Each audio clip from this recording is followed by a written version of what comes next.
Look, bro. Reaction time, bro. But don't mind this, okay? Don't mind like all that. Alright, hold on. I should have preset this up. No, Amazon. I don't want to log in. Where's the? Okay, there we go. I just had to. I should reset. To be honest. Hold on. What was her name? I forgot her name.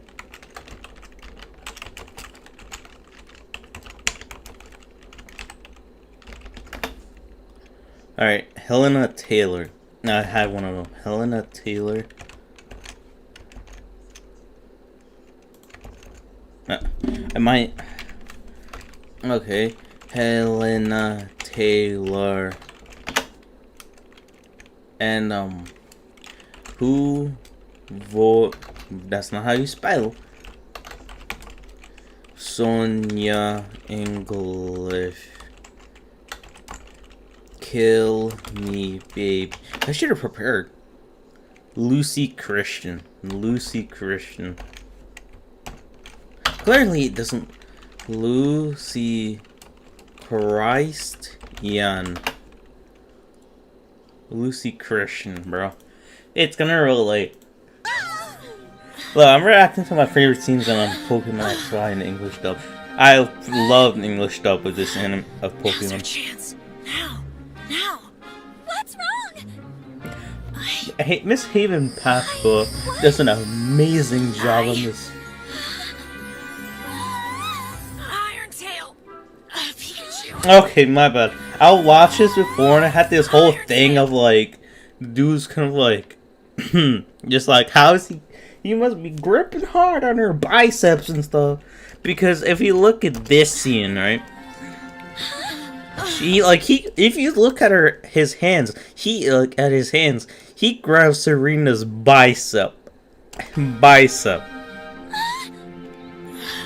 Now's our chance. Now. And he moves his hand down, you can see. I mean, the dude's tired. What? Alright. Alright, hold on, let me try that position. I mean, okay, it's not that bad. Okay, I kind of over-exaggerated. But that was, the point was, I was like, dude, like, he must have a lot of grip strength, like, because in this scene, he falls to the ground, but that was my bad, I misinterpreted it. So, that's the thing, I misinterpreted it. I honestly did, because I was like, how, this man must be gripping the mess out of her bicep. So I'm like, bro.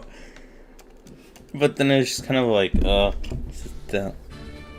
for a change. honestly, I'm making this show right now. I'm still waiting for like so many like for responses from my voice actresses, and I'm still trying to find dude actors because I need like 2 more, and I still need like 2 more female voice actors, but it's hard because like one of them I messaged one of them to see if they're interested. They haven't responded back to me. I might have to go to her website. But that's the thing, though. It might, like... That's the thing, I don't know. So... But, like, this... If I could choose any 3 voice actors... Hey, Bobby, where were you, bro? Where were you? I streamed 2 other times! 2 other times! Where were you? I missed you, bro. Where were you? Papa, missed you. Where were you, Bobby? ¿Qué vas a hacer, Bobby? Bro, Bobby, where were you? It's alright, Bobby. Where were you? I missed you. ¿Qué pasó, hijo? ¿Qué pasó, hijo? It's alright, Bobby. It's alright, Bobby. Bro, why am I laughing? Because it's like, I know I was like suspecting that, but I didn't really think about it. But like, bro, it's a reaction. I keep forgetting that YouTube suggested me. Why did I don't even like Star Wars. I don't even watch Star Wars like that. I don't even watch Megatron. I mean, I do watch Avatar. Like, most of these are kind of correct. But it's kind of like, bro, like, some of these, like, these two, Megatron and Star Wars, I'm like, come on, man. I don't even watch those. I think it looks kind of cute.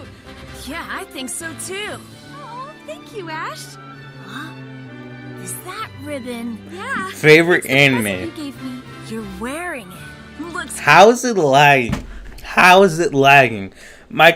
How is my computer that garbage? It's literally a gaming PC, for crying out loud. How? How in the living booty is it lagging? Let me turn down my volume. How is it lagging? That's my question. How is it lagging? Oh, it's lagging a little bit. Bro, how is it lagging? Bro, streaming be tough on my computer, bro. It be lagging and stuff, bro. It be lagging. You gotta be kidding me, Bobby. Bobby, why do you do this to me? You made me think it was on my end, Bobby. Bobby. Don't make me come over to your house, Bobby, okay? Don't make me come to your house, Bobby.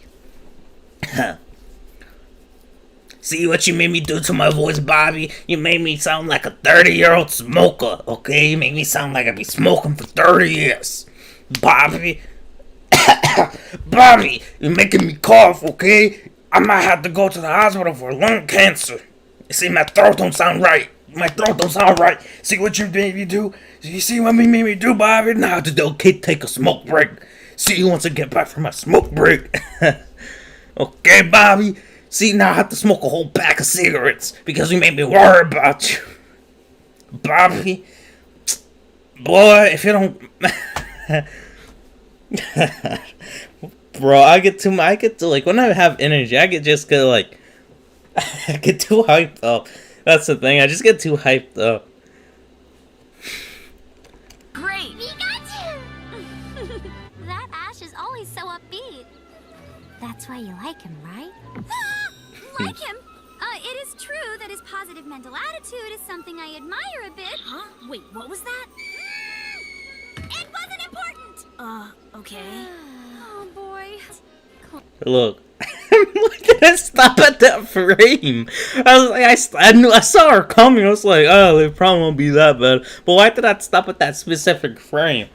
But look, Bobby, if I could choose for my show, right? If I could choose any 3 voice actors that would guarantee to be on the show, it would be Serena, the voice actor of Serena, Miss Haven Pascal, Helena Taylor, who plays Bayonetta, and Lucy Christian, who plays Sonia. It's literally her, Sonia. Bro, you know how many plans I have for these voice actors? Bro, that's some hype stuff right there. That's some hype stuff right there. Bro, hold on, is she married? Michael Bell. how long ago was 2008? 2008, so that's 10 years ago. Hold on, 2008. So 2011 would be 10 years ago, so there'll be 38 minus 2. So that's like, she got married in 36. You're thinking, Bobby. But look, I'm going to show you. Miss Haven Pascal is the one that you're hating right now for Serena. Helena Taylor is the voice of Bayonetta. I love them. I would kill to for them to be on my show. Kill. Absolutely kill. Like, figuratively, not literally. But for these 3 women to be on my show would be an absolute honor. Honor, my guy. An absolute honor for them to be voices on my show. Bro, I had such a phase back then when, XYZ came out. Man, I'm talking a lot, and, all the mucus is being trapped up in my nose. And so it's like, I had a phase. I loved the show. to death. I still love it. It has so much replayability, in my opinion, that I could watch the whole series from the beginning.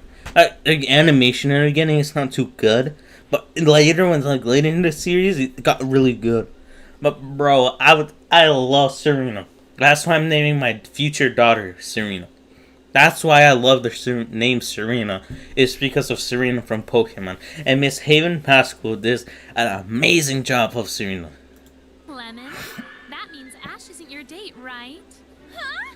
Oh, Miette! That's me. See, that's what I'm saying.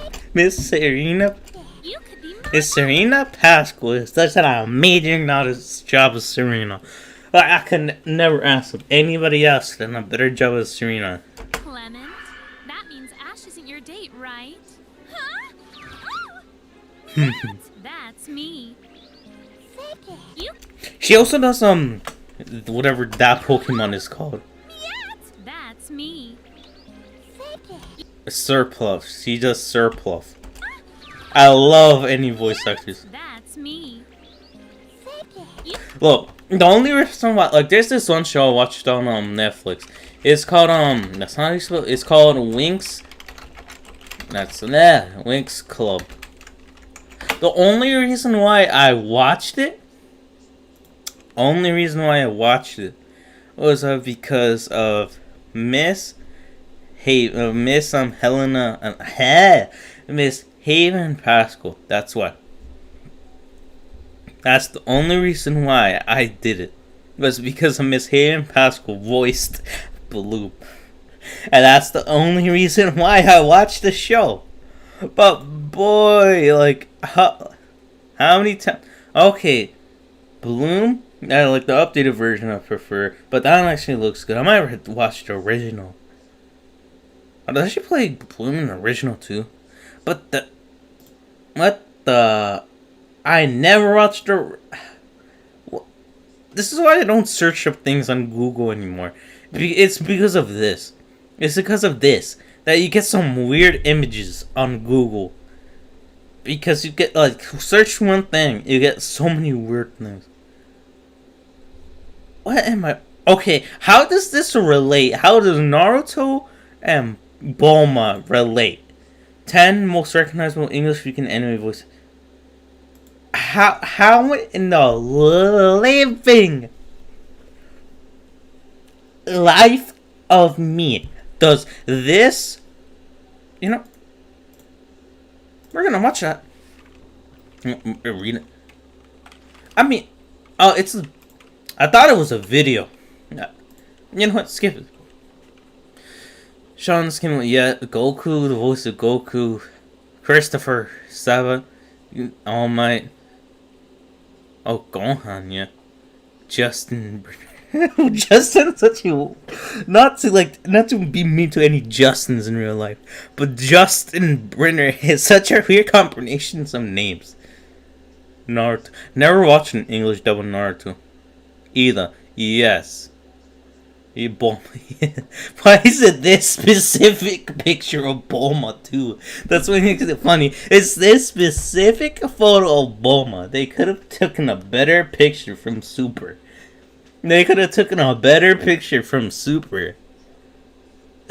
Johnny Young Bosch. They got Jonathan, bro. Dude, why did they choose the picture of Jonathan on the boat? Look, they couldn't look. Jonathan Joe Star. Oh, literally, they could have taken any other photo. If they could have literally just did a quick Google search, and they could have gotten this photo. This photo is 100 times better than this one. Him dying on the boat. That's 100% better. That doesn't even bring any spoilers to it too. Why is Joseph the third photo? They could have picked that photo, for crying out loud.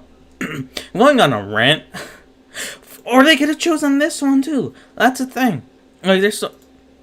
Wow, that's actually a pretty good picture of Jonathan. There's so many other photos though. Alright, hold on. When was this article written? When was this article written? 2020.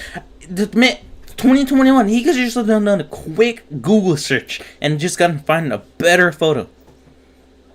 Okay, let's read this. This sparked my interest because JoJo.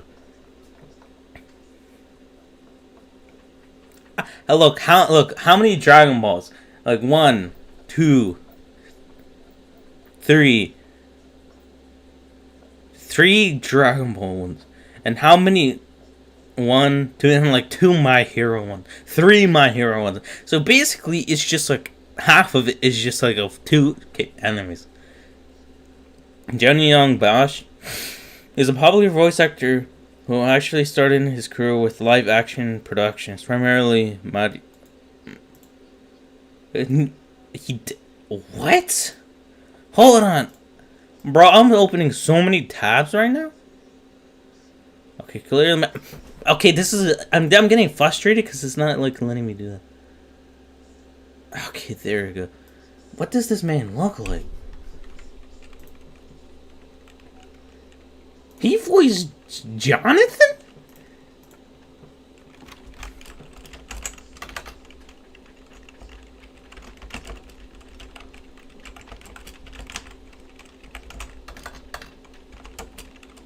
I've never really heard Jonathan in English dub.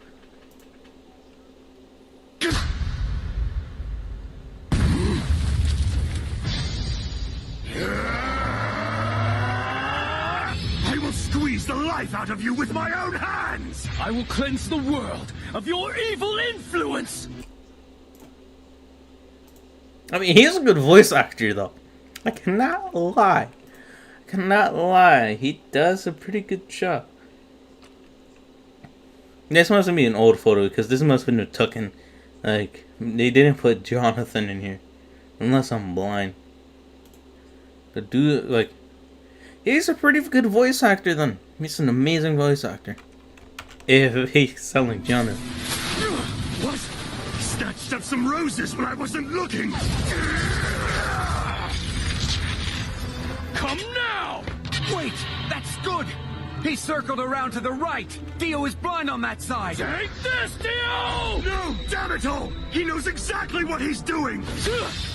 That's scary. I like the English dub. It's good. The voice actors do a good job.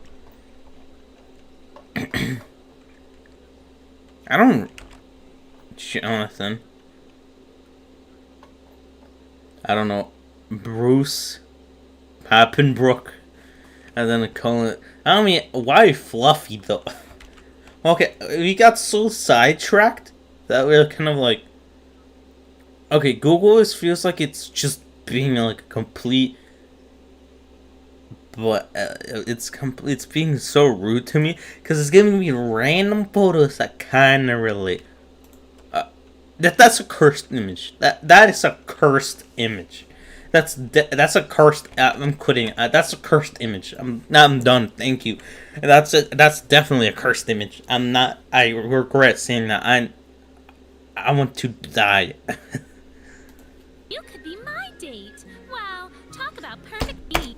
Hold on. I need to step out because that's a cursed image. That's a cursed image. I can't. My eyeballs are burning. I need to. Hold on. That's a cursed image, man. That's a cursed image.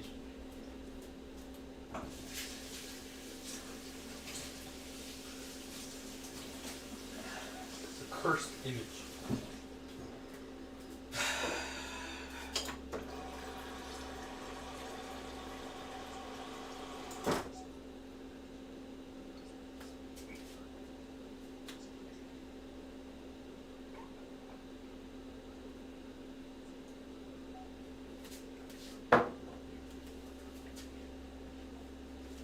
Why did I stop at that frame?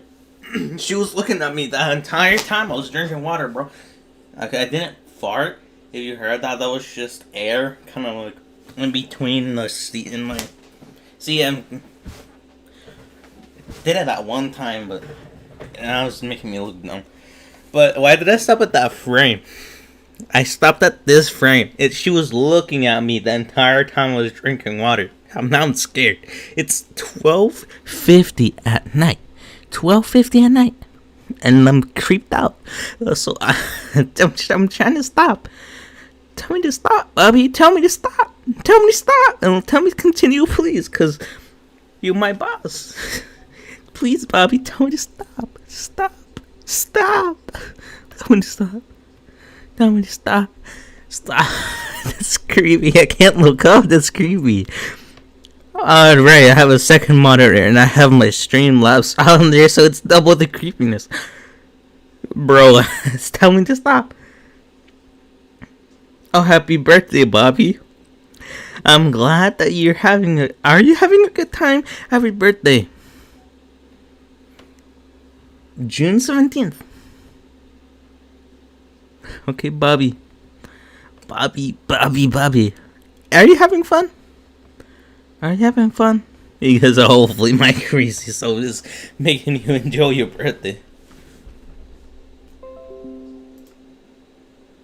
Install the YouTube app. No, I don't want to install the YouTube app. You could be Man, Miss Pasquez does an amazing job. date. Wow, talk about perfect timing. Please, Ash, it would be so nice if you would be my date. Sure, no problem. That's great. Thanks, Ash. Look, I love those screams So from nice Miss if you would be Pascal. my date. Sure, no problem. That's great. Thanks. Man, I love that. Please, Ash, it would be so nice if you would be my date. Sure, no problem. That's great. Thanks. Honestly, I would take full advantage of Miss Pascal if she was working for me. I would use her voice as the best of my ability, bro. Because that's what I'm trying to do. I'm trying to make it enjoyable. I just need an animation team. Bro, I just need a few more voice actors and an animation team. Then I'm like completely set. Because I have such an amazing idea ahead that it's I just don't have the funds for it. It's just I don't have the team to work. I have that vision, right? Yeah, it's kind of like you have this. Imagine it like a school project or like a personal project you're trying to do. You have the vision, but you don't have anything to work for. You don't have anything to like get yourself on there, so you're kind of like you're stuck in a rock and a hard place. Because I have some people working, but I'm waiting for them. I've been waiting for them to be finished because there was only. Because I only have like. Alright, let me go to my email. There's only 2 people. Okay, that makes more sense. Okay, I have 2 people, right? One person confirmed that's doing it, and another person that is kind of like iffy in. Look, see. Like she says, this is the last email she sent me. She says, "Sure thing, I'll be getting that done soon." Right? That was on June 11th, 6 days ago. 6 days ago, basically a week, like almost a week. 6 days ago. Yep, that's math. Almost a week, right? And I'm still waiting on her, right? You can't like rush perfection. Can't rush perfection, right? She says, hey, sorry for the late, and so from my other voice actors, sorry for the late reply, I've been busy finishing the school year. What character is this for? I explained it to her, right? And that was on May 31st. Basically, 2 weeks ago. A little over 2 weeks ago. I give her that. She was finishing up school, blah, blah, blah. She's probably taking a vacation. I'm alright with that. I'm alright. But that's the thing. I'm waiting on my the first person, so I'm like, so I could just edit it and like record my lines, so it could be good. It's stressful, dude, because I have to wait, and there's other things to do that I can't get really started. I could get started, right? I could technically get started on the visual parts, because on YouTube you have to have pictures with it. You have to either have a video or a picture. So you can't just post audio. So that's the rough thing. Like I could start doing the thing, but like, what if like I start doing it and she flakes out on me and she doesn't do it? So that work is for nothing. So it's kind of like it's a gamble. It's honestly a gamble of just like, should I do it or should I not start like making the video for it. And plus, I don't know how long the voice recording is gonna be, so it's kind of like, if I make it an hour long and it's only like 5 minutes and I wasted like X amount of minutes just working on the hour long thing. But if it's like if I make a 5 minute video but it ends up being like half an hour, then it's kind of like have to make more stuff. It's like, it's this whole cycle of me like, should I do it now so I can be prepared, or should I not do it just in case so I won't be wasting my time? So it's kind of like, I'm kind of like nervous about this because this is like really the first thing I've ever done with my own story and stuff. So it's kind of like, it's stressful in a way that it's kind of like, I like it, but it's like stressful also, kind of like, I don't know what to do. It's like so stressful. It's kind of like so many people that I have to do. I have to work by myself because I'm the one that's really got the idea in my head how I really want it. And plus, we don't have a booth that I could really direct how I want it to be. So it's really up to the voice actors and just like how they like portray. And I'm like, this sucks. That's why it sucks doing it like this, because it brings more stress, unnecessary stress that it does not require if we just meet in person. But that's the thing, we're not like, one voice actress, she lives in the UK, so I'm like, okay, we can't physically meet, so that one has to be like virtual and stuff. But other people live in different states in the US, so I'm like, this is not gonna work out too good. But that's the thing. It's like, if it's gonna work, it's gonna work out. But if God decides for me to work on this project and for me to work on it for the rest of my life, then I'm gonna work on it the rest of my life. But if not, then I'll fail. But it's all in God's hands. Let's get on to this. Thanks, Ash. Oh, did she have? That's great. Thanks, Ash. Okay, no, they kind of similar, just not the exact same. Serena, I love Serena. She is my favorite character.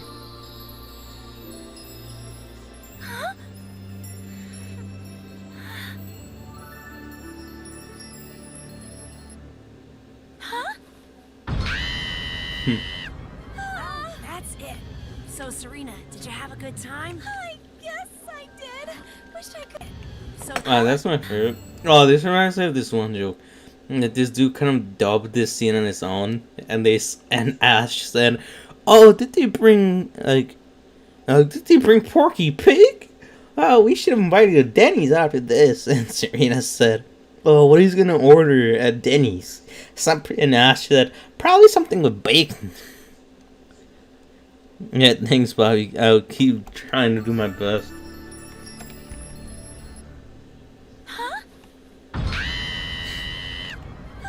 Favorite that's scenes. it. So, Serena, did you have a good time? I guess I did. Wish I could have danced more. So, Ash, naturally you'll be cheering me on. That's won't you? cute. Though. Wish I could have danced. So, Serena, did you have a good time? I guess I did. Wish I could have danced more. So, Ash, naturally you'll be cheering me on, won't you? Yeah, I'll be cheering a lot for all of you. Even if Serena and I battle head to head? Huh? Well, Serena's reaction. even if Serena and I battle head to head? Huh? Well, in that case, I'll be cheering all I can for Serena. Sorry, one last time. I love her reaction in this. I love her reaction. I love this face. Like, one of my very first anime, like, series. I'll guarantee you that it's gonna have this animation in it. Like, the first, like, part, like, when I'm, like, with my kids. Like, it's gonna have this art style for like the first season and second season. Guarantee you. Have you ever seen the show Violet Evergarden? And I guarantee you, second season, like with the same different set of characters, with this art style, my guy, with this art style, it's a beautiful art style. I love how HD it is. Look how HD it is.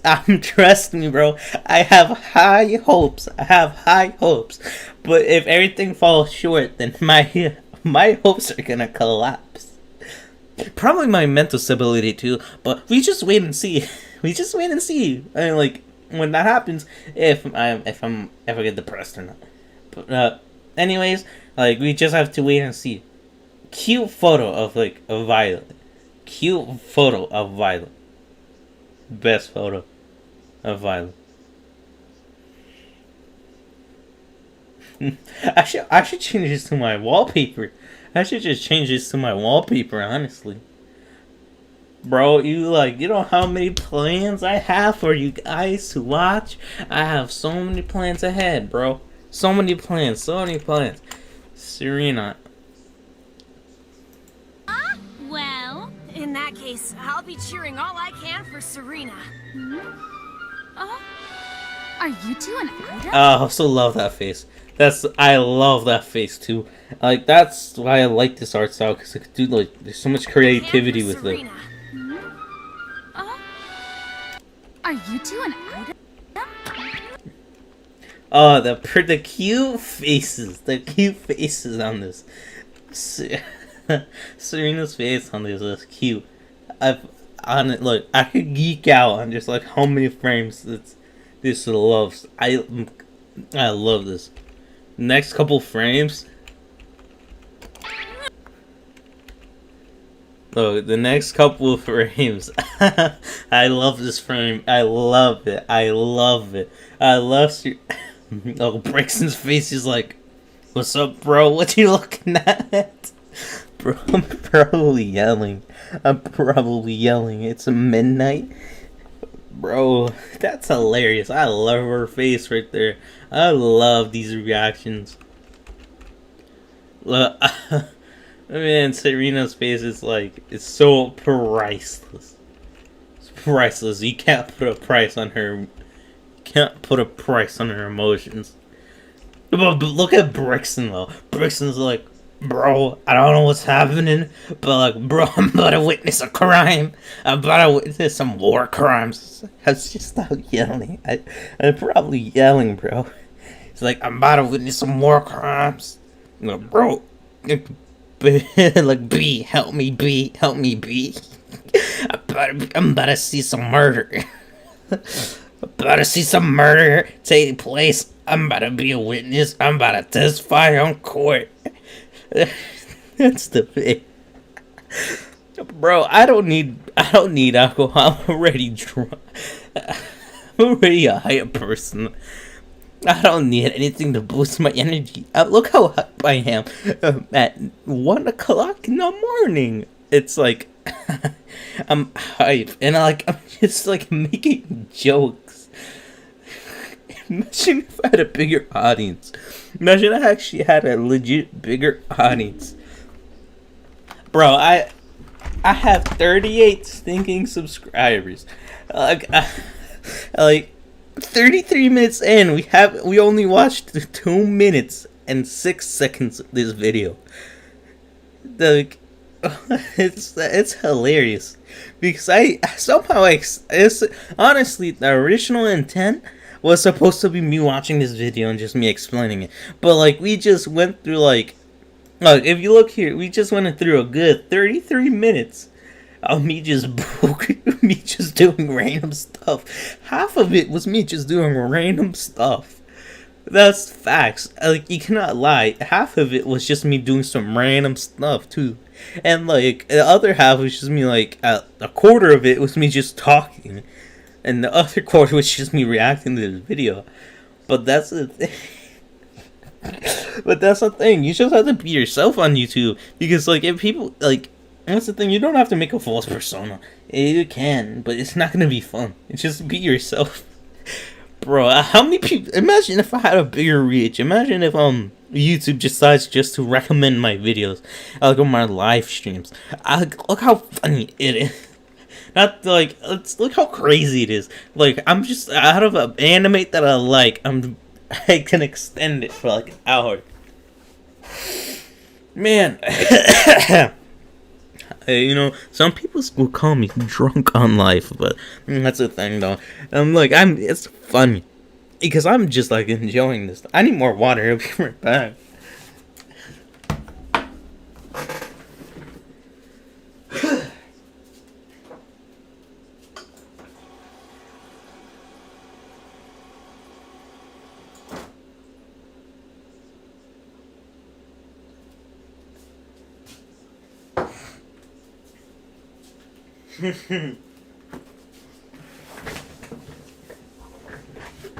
So you enjoying this your birthday stream? But like, that's the thing, bro. That's like, it's funny because I'm just being myself. That's why it's fun. That's why I like doing this YouTube, because it's fun, because I like being myself. And plus, like, the original intent was to make this YouTube channel was to make people entertained. And that's what I'm doing. I'm entertaining you. Like, I don't know if you're laughing, like, genuinely laughing, or just like, just like that. But if anything works, bro, if I'm actually making you laugh, and that's like, that's like a win in my book. Are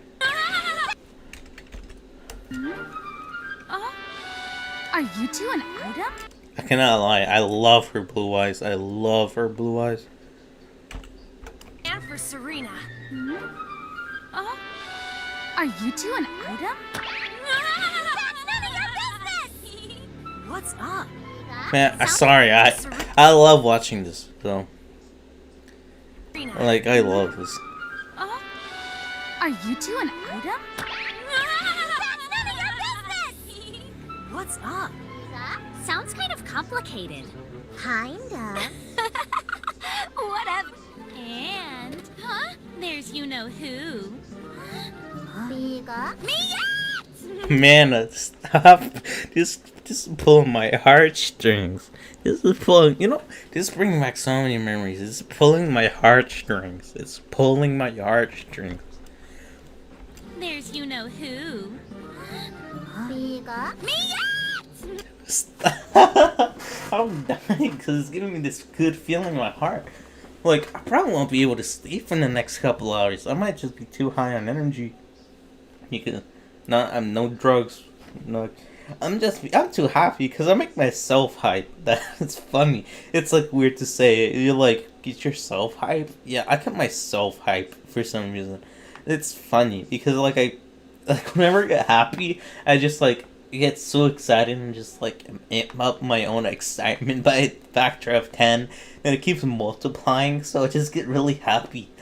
And plus this is making me happy too, so it's just like it's like you're getting an overload of me. Usually I'm just kind of calm, but like you're getting a happiness, bro. This is a happiness. And plus it's summer, so I got nothing to do. Nothing to do. So this is happiness right here. This is pure happiness. If I had a webcam on, you'd see how it look. But this is pure happiness, bro. Just like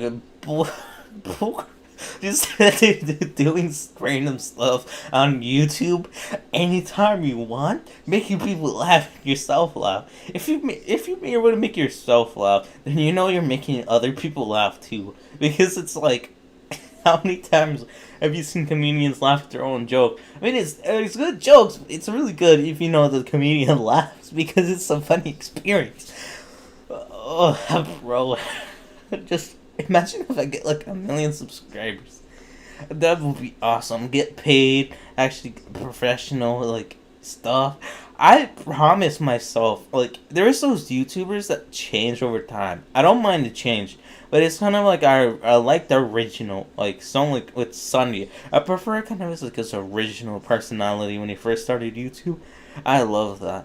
But I promise myself that I won't change, that I will keep myself the same in YouTube as I would keep myself in real life. I would like to have a YouTuber that I know that is constant and loves being themselves.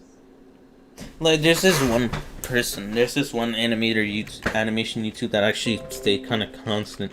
Rebecca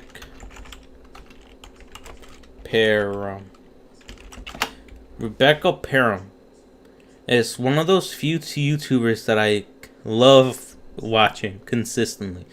even with like rewatching her YouTube videos. I love. Okay, I don't want to see that. I love watching because her personality stays the same, and I love her personality. And throughout all the years that she has been doing YouTube, she's been the same, and that's what I love. She was always this quirky girl that I love the personality of. That's what I want to try to strive for, because I want to be like, no, I don't want to be stagnant, but I want to be the same and familiar to people that people will always come and love. You know? That's what I want. I want people to come and know that they have somebody to watch that stays the same, loves them. You know, that's what I'm trying to say.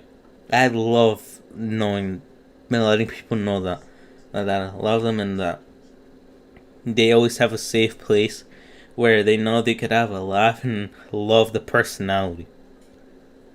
I don't care if they're like, that's why, like, I don't care how long the video is. I'm like, that's why I try to make videos long. That's why I don't like, that's what YouTube, what sucks about YouTube now. It's like, if we go into an average, like, YouTube homepage, just random videos, it's kind of like, they're a couple minutes long, most like 13, like that. They're not that long. She don't want to watch that. But that's the thing. They're not like long. Like, now it's like, now all this is kind of like retentions and stuff. Like, how long people will watch. So, like, that's why, like, if you look at my channel, like, I try to make my videos long. Because I want my viewers, I want you, my people, to enjoy it as long as you want. Because that's what I always loved. I always like long videos. Because I like to take my mind out of the real world and out my problems as long as I can. With a favorite YouTuber of mine. So that's why I try to spread. Whatever I like, I give you guys what I like. Because that's how I love people. I give them what I would like. Like, if I like my ice cream with 100 chocolate chips on it, and you ask for an ice cream, I'll give you 100 chocolate chips on your ice cream. If you like whipped cream on your ice cream, I'll give you whipped cream on your ice cream. I love people. Even with the strangers, the people that support me. Even with the people that hate me, I support them. Because I love people who just... Because I know the pains that people go through. That, some people's life sucks.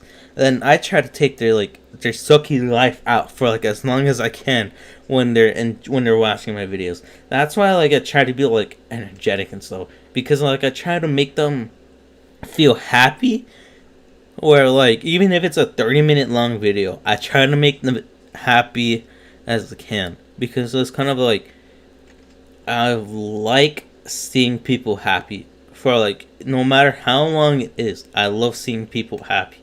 Because life sucks, man, and everything is gonna be like happy. So I try to make like these, like that's why I try posting and like streaming every day. But like I don't have enough memory on my hard drive to like if you look, I don't have enough like space on my hard drive to record any like long videos. So I'm trying to that's what I'm trying to do. I'm trying to like genuinely like stream more often. Because I'm trying to I love recording videos and making videos. That's my main way of just showing you guys. But streaming, it's kind of like it gives me, it has personal feelings in it, but it doesn't feel as like intimate, not intimate in like the weird way. But it doesn't feel too personal that I'm like talking directly to you, because that's what sucks about streaming, in my opinion. It's that there's like eventually there will be so many people that I can't talk to you guys individually as a person, but with videos I could talk to you like you're right next to me. That's what I love.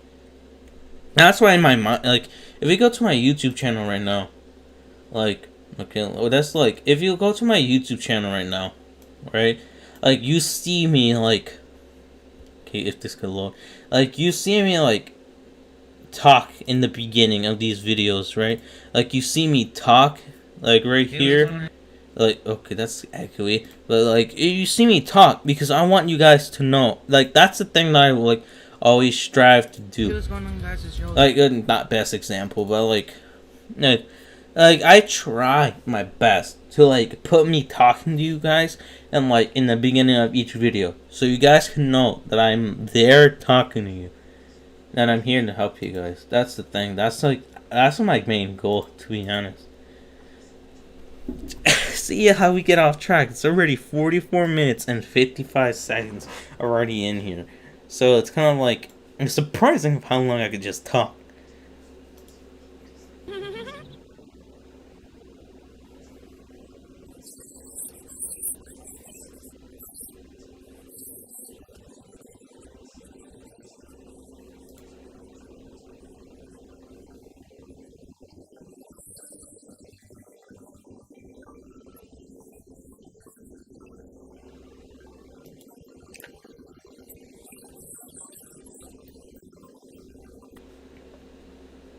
Yeah, that's the thing though. That's like I try my best.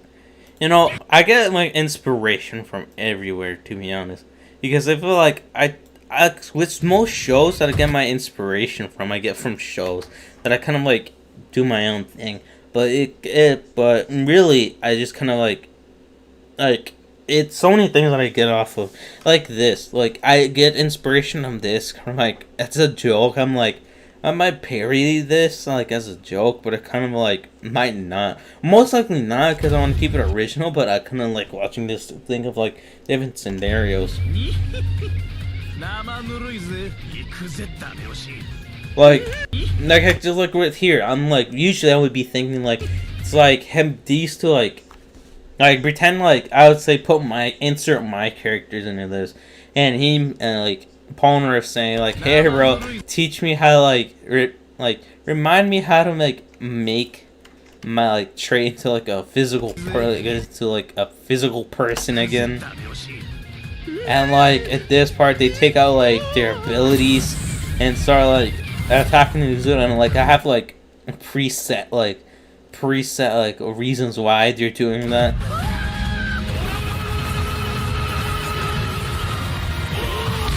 You know, that's the thing. I have preset things that I kind of like have in my mind. Be right back. We actually do want to watch this video, and then I'm gonna end the stream.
Alright, let's watch this.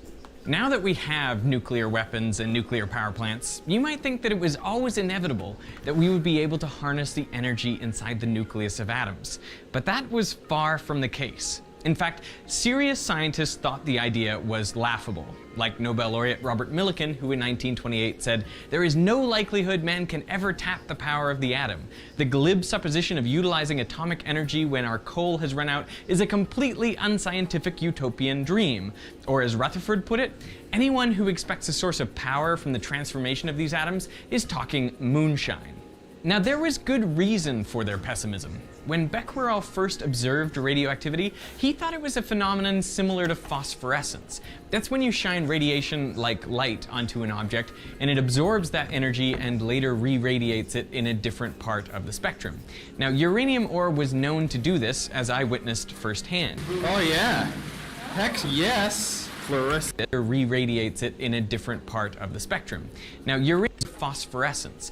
That's when you shine radiation like light onto an object, and it absorbs that energy and later re-radiates it in a different part of the spectrum. Now, uranium ore was known to do this, as I witnessed firsthand. Oh yeah. Heck yes. Fluorescent uranium ore.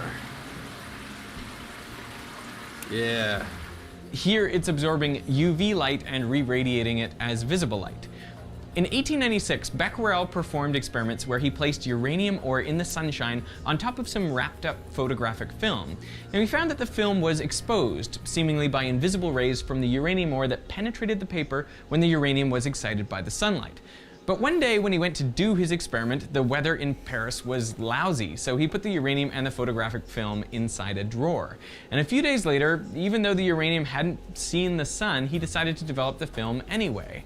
And what he found was that the photographic film had been exposed just as before, even though the uranium was not excited by sunlight. So this was not a phosphorescence phenomenon. Some type of radiation, and therefore energy, was coming out of a rock, unprovoked. But how could a seemingly inert object like a rock give off energy? Where is it getting that energy from? It was a mystery that seemed to violate the law of conservation of energy. That is, until Einstein published his famous E=mc², which suggested a source of energy for the radiation might be the mass of the nucleus. Just a tiny bit of mass can give you a lot of energy. And this premise was enough for science fiction writers to let their imaginations run wild. Like H.G. Wells, who in 1914 published the book I need to hear that again. Einstein. A rock, unprovoked. But how could a seemingly inert object like a rock give off energy?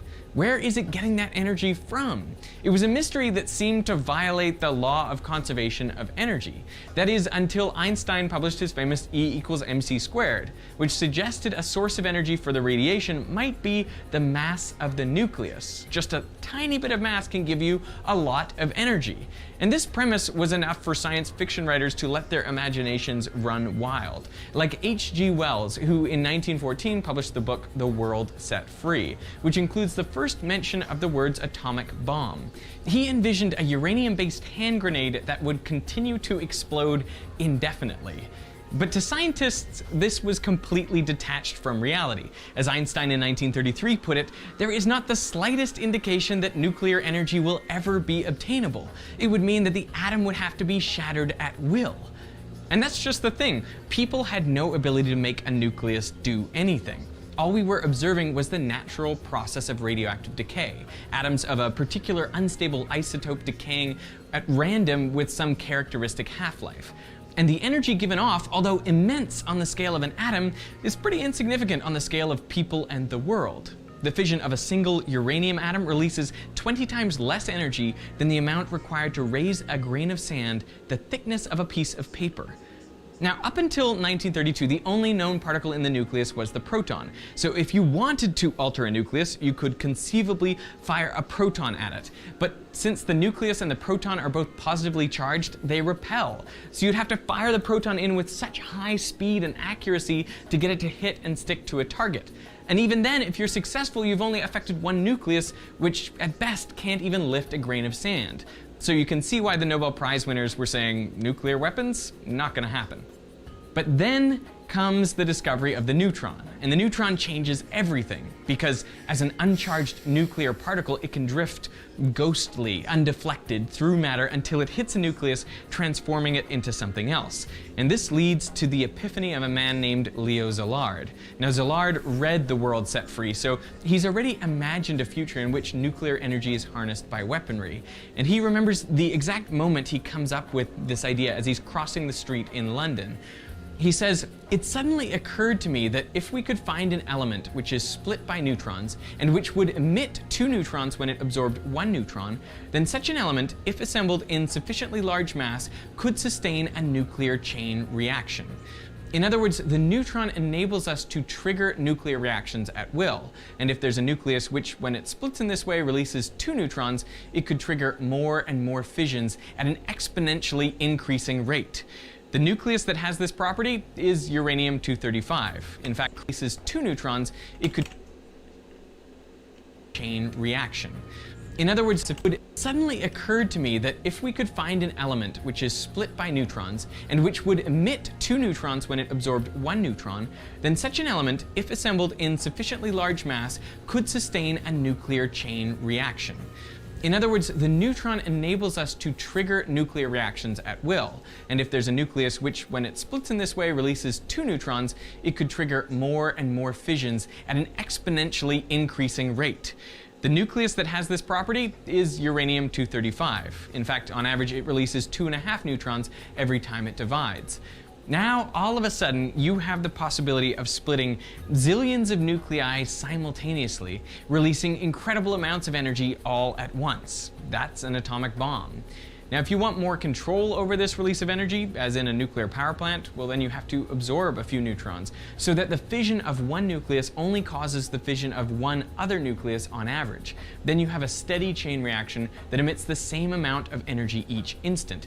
The challenge is that this is like balancing on a knife edge. Absorb too many neutrons and the chain reaction quickly decays to nothing. Absorb too few and the rate of reactions increases exponentially, and soon you're back to a bomb, or Chernobyl. So if not for the existence of the neutron, a neutral nuclear particle to trigger reactions, that occurs in greater numbers relative to protons in the larger nuclei, meaning they're likely to be given off when a large nucleus splits, well then maybe, as many brilliant scientists suspected, it would be impossible to harness the energy in the nucleus.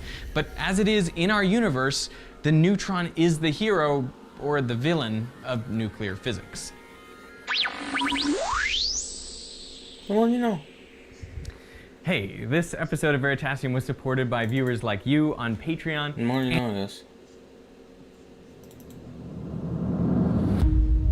Monday. A whale explodes in a small town in Taiwan.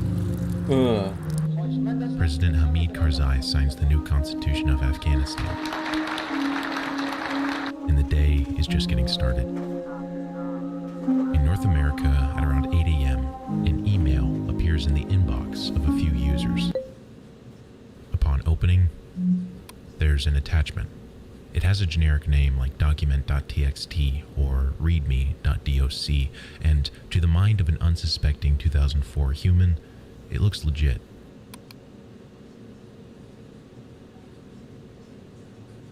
Right now, the virus, also known as My Doom, is now copying itself to the Windows system folder and replacing an existing file called taskmon.exe.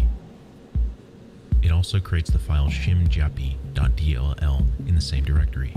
This is a backdoor Trojan that opens TCP listening ports ranging from 3127 to 3198. A TCP listening port is a network protocol that an application listens to. It acts as a communication endpoint, so in this case, it acts as a portal that can download and execute other files from wherever the virus was originally deployed. One of these files is simply named message. The worm then creates 2 registry keys. The first one says that whenever the computer is rebooted, the same worm will run again. The second one says that whenever the user opens Internet Explorer, the file created earlier, shimjapi, will also run. To the unsuspecting user, nothing is happening. In the background, the worm is now propagating itself, sending emails using the original computer's network to other users. It disguises under randomly generated email addresses with generic names like Adam, Alex, Dan, Maria, and Sandra. But this worm isn't blind. It's smart. It avoids sending itself to domains that would house users that could discover it. Domains like .edu, .gov, and others. It also avoids informational addresses like help@ or admin@. And that's just before lunch. You are watching Disrupt TV.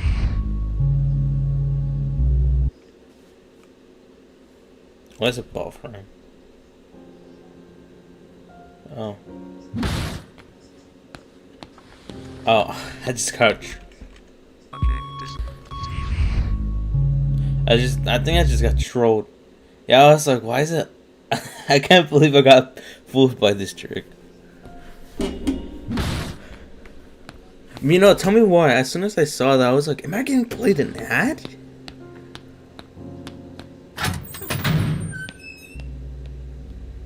By the midday sun, the worm has slowed overall global internet performance by approximately 10%. Average web page loading times slow by 50%.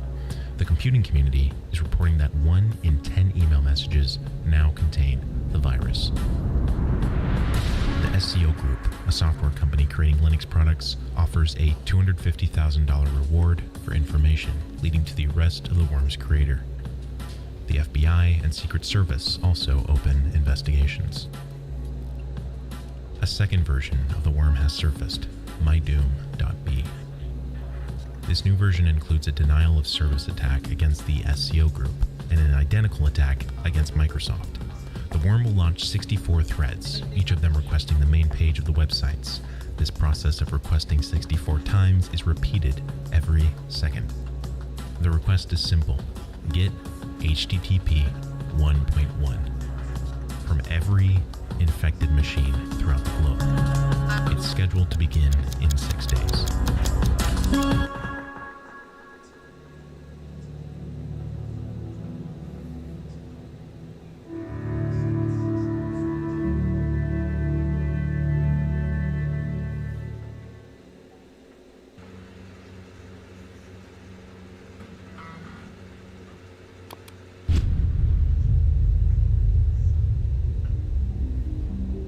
A man is fast asleep behind a set of blackout curtains.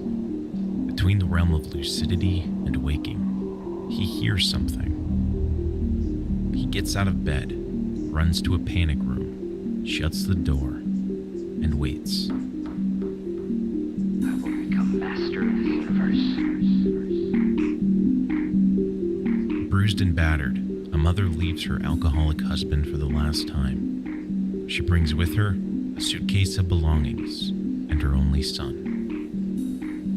Over the subsequent years, chaos turns to order. The young kid excels in school, makes his way to the top of the class, a model rule follower. Then, one evening, in 1985, at just 11 years old, he spots it in a shop window. The Commodore 16.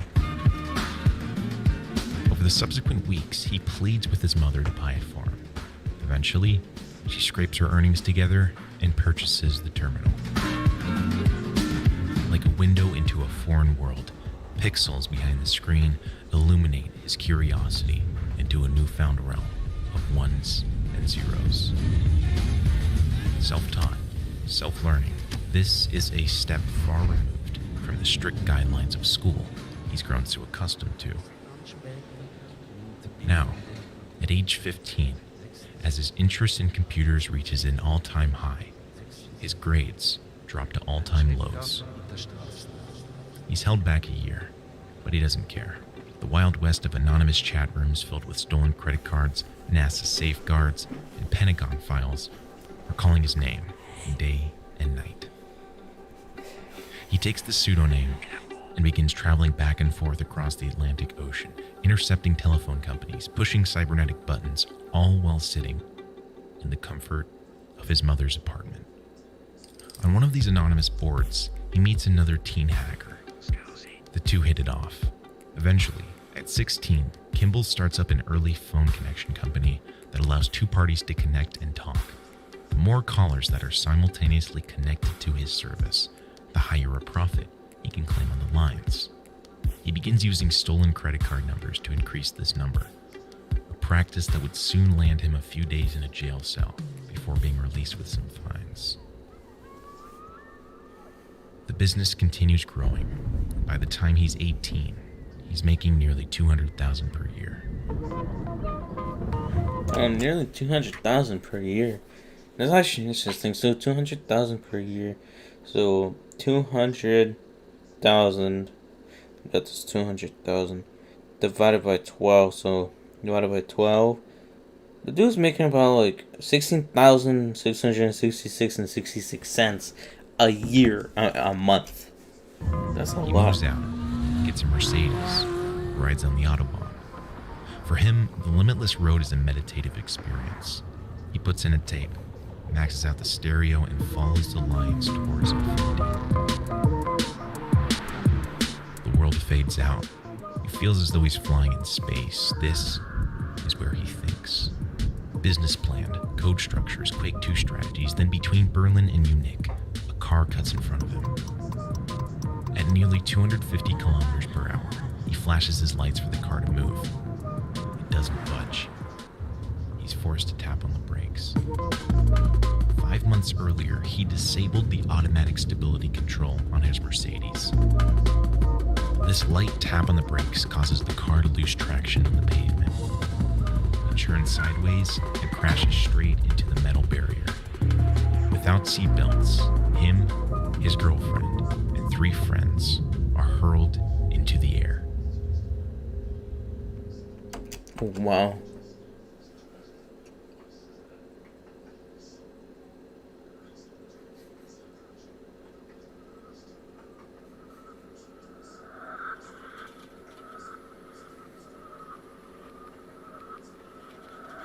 Experts discover something in the code, an error that will deem the attack non-functional on the day of reckoning.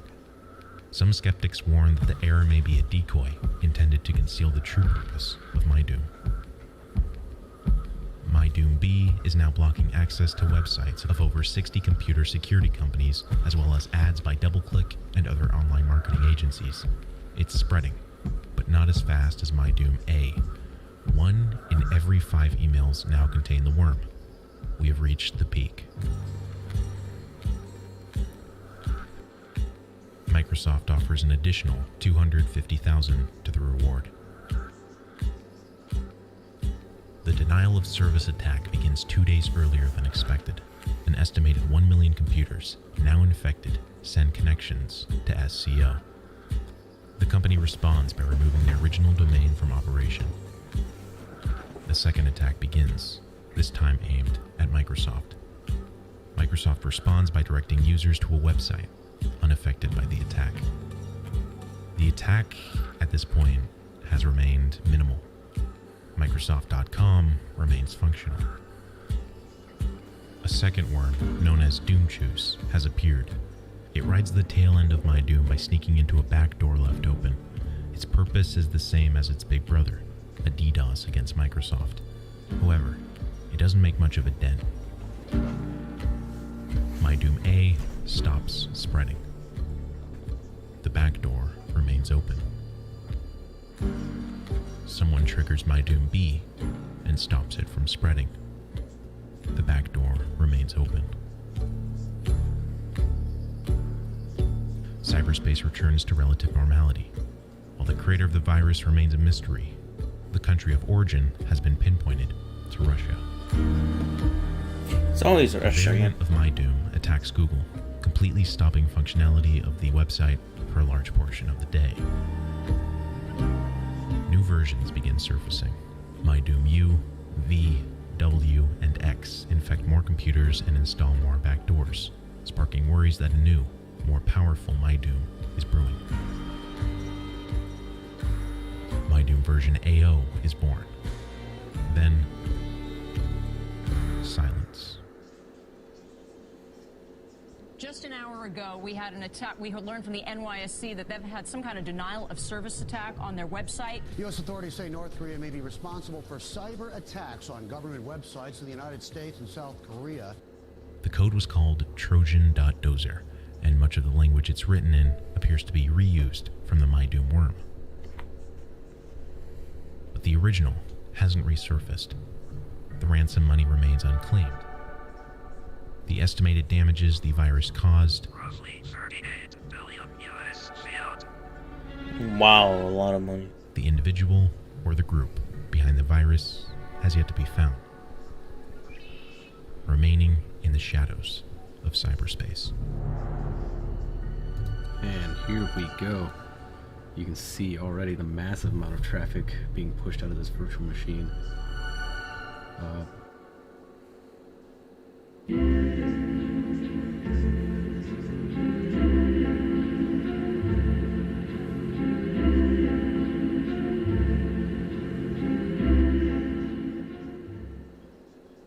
For every black hat hacker, there's a white hat hacker.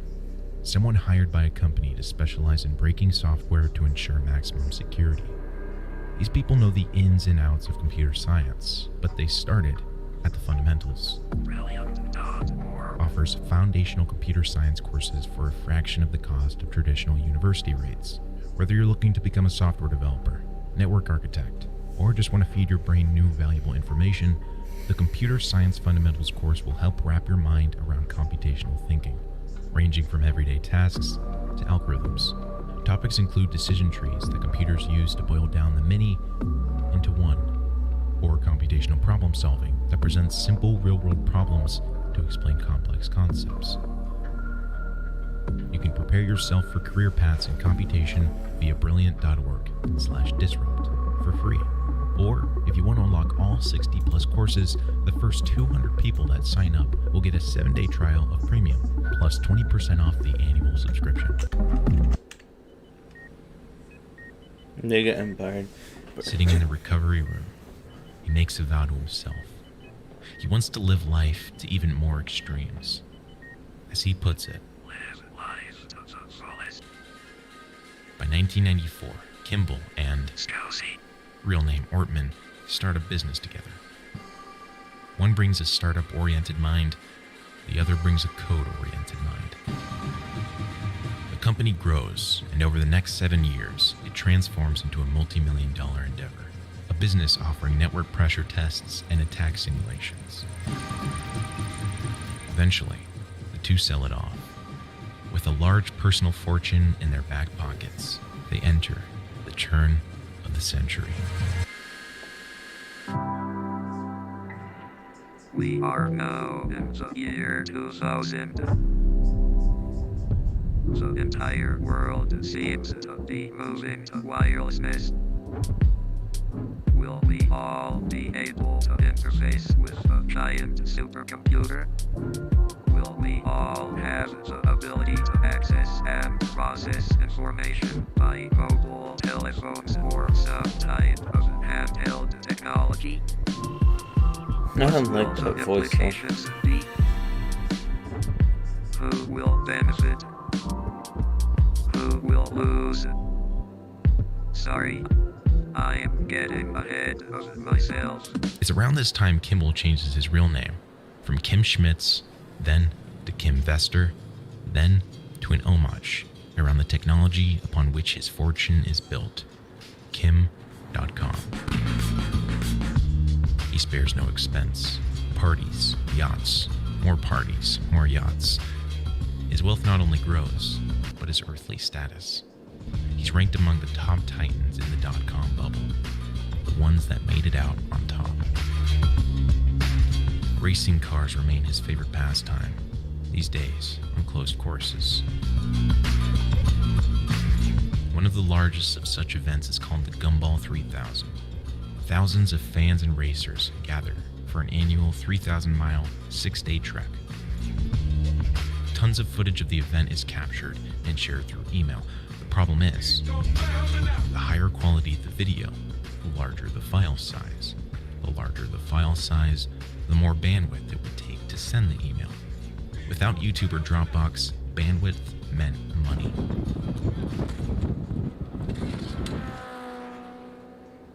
Kim is planning a concept known as the Ultimate Rally, the Gumball 3000 on steroids.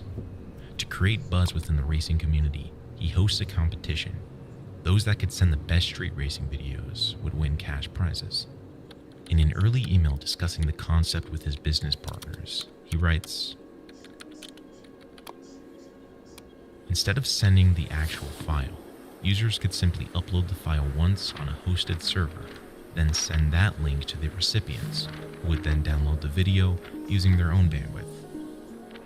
In May 2005, Kim, Vander Kolk, a developer he met years earlier, and his childhood friend Ortman start running the business in Hong Kong. They are in what is dubbed as a blue ocean. There's no competition here. No other startups sailing toward the unknown business model of file sharing over cyberspace. Kim and his team are the first explorers into this new world. The links spread like comets. First in racing communities, then beyond those roads to the wider public. Over the next 2 years, bandwidth prices fall and technology improves, meaning higher profit margins for the small company. By 2007, there are hundreds of file-sharing competitors. A few have overtaken them, but Mega is quickly rising again in the ranks, largely due to a unique program they've set up, incentives for file sharing. You've got mail. Forbes inquires about an interview. Within their request, they mention wanting to discuss copyright allegations involving a Kim Schmitz. Kim.com writes back using an email that appears to be from a Mega Upload employee. He forwards the email to Ortman with the attached note. Users are sharing copyrighted films and music on these websites, and some of the users might be receiving cash rewards for their uploads. This piques the interest of studios. The studios send letters of complaint to the file sharing services, and the file sharing services remove the files. But Mega Upload has a different system. There's no search query on the website. Instead, users upload a file and get a unique link. To spread the link, they must post it off-site, wherever they see fit. If 2 users upload the same piece of content, for example, a video of Mega Upload would simply give user number 2 a unique link that is directed to the root file that user number 1 uploaded before. This saves them bandwidth. When receiving a copyright complaint, Mega provides a DMCA platform to remove the infringing links that they came across. However, this process only squashes the original links. It doesn't remove the root file from Mega Upload's infrastructure. According to Mega Upload's lawyers, this system is above and beyond the wording DMCA.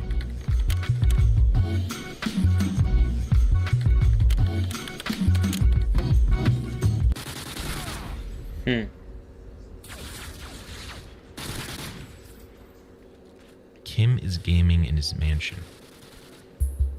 Mega Upload has reached the height of its success. It accounts for nearly 50 million users per day, 4% of the internet traffic on Earth. Where before he had a 30 millisecond delay between his home and the Australian servers, he's now having a nearly 80 millisecond delay. Unbeknownst to him, Someone is watching. with most of his daily tasks delegated amongst his team, Kim is beginning to lessen his involvement with the Mega operation. He now spends his free time creating music. He mixes at his studio in Auckland throughout the night, and sleeps during the day. Falls ich dich störe, sage es mir. Natürlich nicht. Meine Batterie ist fast leer. Kim exits his studio and is driven home. He's fast asleep behind a set of blackout curtains. Between the realm of lucidity and waking, he hears something in the distance. Wayne Tempero, Kim's personal bodyguard, dashes out the back door, only to be met with the barrel of a gun. Held up in his safe room, Kim isn't sure if it's police or kidnappers. In case it's the latter, he unlocks his safe to retrieve a handlebar shotgun. A body-armored wave of police storm the mansion. Intel had been given to the police team that Kim is a seasoned gun-brandishing criminal, potentially ready for a gunfight, but he's nowhere to be found. They call on Kim's bodyguard. Wayne enters the room and shows the officers the secret entrance. Ground units They from call before moving in gates further, are open. slowly, past the shotgun resting in the half-open safe. They spot him. Kim is brought down to the backyard, along with Mega Upload co-founder Matthias Ortman and his 5 children. He walks past his wife. He tells her, Come on. I have legitimate stuff on Mega Upload. How dare you, you internet mongering crap government people. over the subsequent months, the indictment words Mega Upload as a conspiracy, stating the Mega Conspiracy reproduces and distributes copies of popular copyrighted content over the internet without authorization. It's also claimed that the Mega Conspiracy created a smokescreen DMCA tool that failed to delete the root files of copyrighted content. We can't be liable for actions of third parties. Shouts from studios and copyright enforcers say the, quote, worldwide criminal organization of the Mega Empire should be brought down. Most of Kim and the co-founders' assets are seized, including the Mega Upload domains. The involved are released on bail and sent back to their subsequent home countries to await trial. You know, I will fight it. That's all I can do. Prosecutors are pushing for max sentencing, resulting in up to 20 years for each. Now, the High Court of New Zealand Justice argues that the warrants used to seize .com's properties were illegally obtained because they were too broad. Ultimately, this is overturned. Negotiations opened between Mega and the US Justice Department. Mega asked that the site be made available for users to back up their personal data. The request is denied. A year later, the website's former hosting provider deletes the data, and the case remains in legal limbo. If you take all movies, music files together that have ever been made, and even you have 10 instances per movie, per music file, you will never have more than 100 million files. So we have 12 billion unique files on our servers. It clearly shows that the legitimate number of files outweighs any infringement by a vast majority. Kim starts a new file sharing service. This time, to shield the company from being responsible for DMCA compliance. From the time of upload, the user's content is immediately encrypted. Computers have become so advanced that, like, you know, if someone could come up with the same amount of, like... Funny, and it's just in a sense that's how Mega Upload file just got made up. Alright, thank you Bobby for watching. I guess I'll see you next stream. Bye. Oh, that's the shit, really nice. I like Bobby. Bye.